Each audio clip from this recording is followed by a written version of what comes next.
ভারতে এসে কম বেশি বিভিন্ন ধরনের ফাস্ট ফুড ট্রাই করার চেষ্টা করছি। কোনোটা খুবই টেস্টি, আবার কোনোটা একদম বিস্বাদ, কারণ এক একজনের কাছে স্বাদের ব্যাপারটা এক এক রকমের। আর আমরা বাঙালিরা যেহেতু একটু ঝাল পছন্দ করি, কিন্তু ভারতে ঝালটা অতটা খায় না, তারা মিষ্টি মিষ্টি প্রত্যেকটা খাবারে। তো হাবড়া স্টেশন থেকে যখন নামছি, হাতের ডান হাতে দেখলাম দুটো রেস্টুরেন্ট। তো এখানে গরম গরম বিকালবেলা দেখছি পরোটা, মোগলাই ইত্যাদি অনেক কিছুই তৈরি করে। তো মোগলাই অর্ডার দিয়েছিলাম, ডাবল ডিমের একটা, দেখতেই পাচ্ছেন।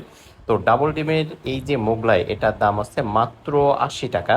তো গরম গরম একটা বাড়ির জন্য নিয়েছিলাম, আমরা সবাই মিলে খেয়েছি এবং এইটা খুবই টেস্টি লেগেছে আমার কাছে। এবং এর সঙ্গে কি কি মশলা ব্যবহার করে জানা নেই, কিন্তু মোগলাইটা সত্যি সুন্দর।